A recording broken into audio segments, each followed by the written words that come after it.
Well, here we are again, Adam, and a new year.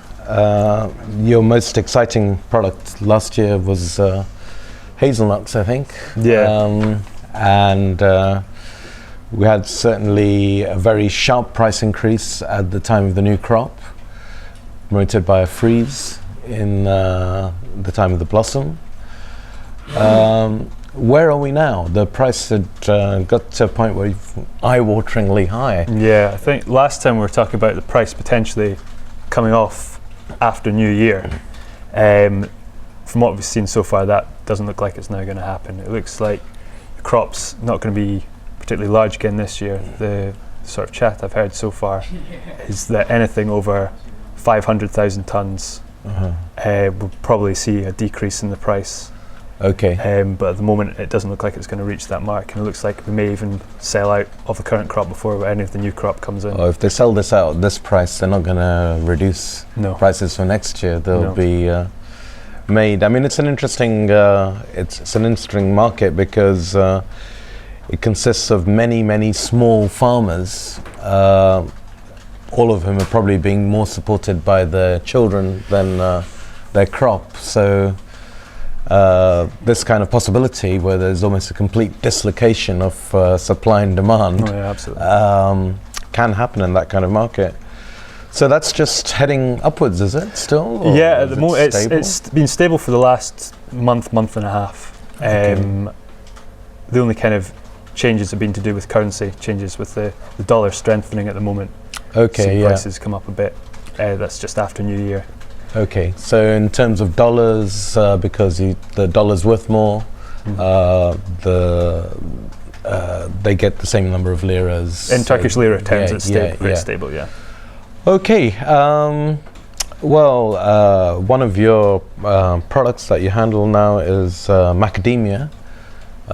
It's a very interesting product, and I think just right for Free World, and that it's a niche commodity. Do you have some information about this? We'll be coming up to the southern hemisphere crops. Yeah, so the first kind of pricing indications are coming for South Africa and Australia. Looking at, once again, very high demand. Right. I know there's been demand from China already for in-shell material. Okay. Kernels this year, looking at very high pricing again from Australia and South Africa. So last year was probably the first year where the Chinese swooped in and grabbed all the in-shell. And you think that's going to continue? Because a lot of our traditional sources just turned around and said, sorry mate, we sold out this year. Everything was sold before it even went for cracking. Yeah. Right.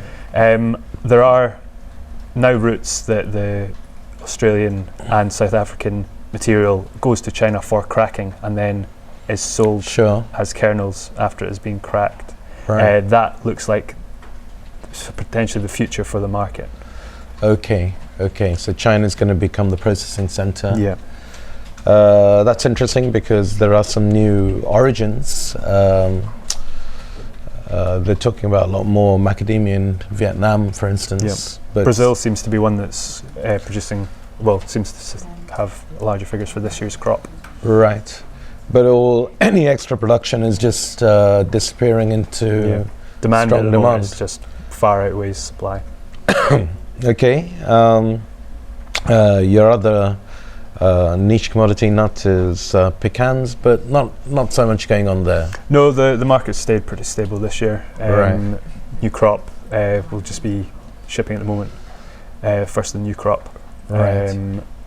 So pricing, is pretty stable. There hasn't been so many problems to do with scab as last year. That was the bugs that got into the eastern half of the pecan crop and caused quite a lot of quality problems there. Okay, let's look and learn, but I think as a general point, I made a point in my overall commentary, the dollar is about 10% stronger against, more than 10% stronger against the pound, and it's about 15% stronger against the euro. These are expensive products anyway, and by the time they get onto retail, you're looking at sort of 15 to 20 quid a kilo, maybe more, 20 quid a kilo.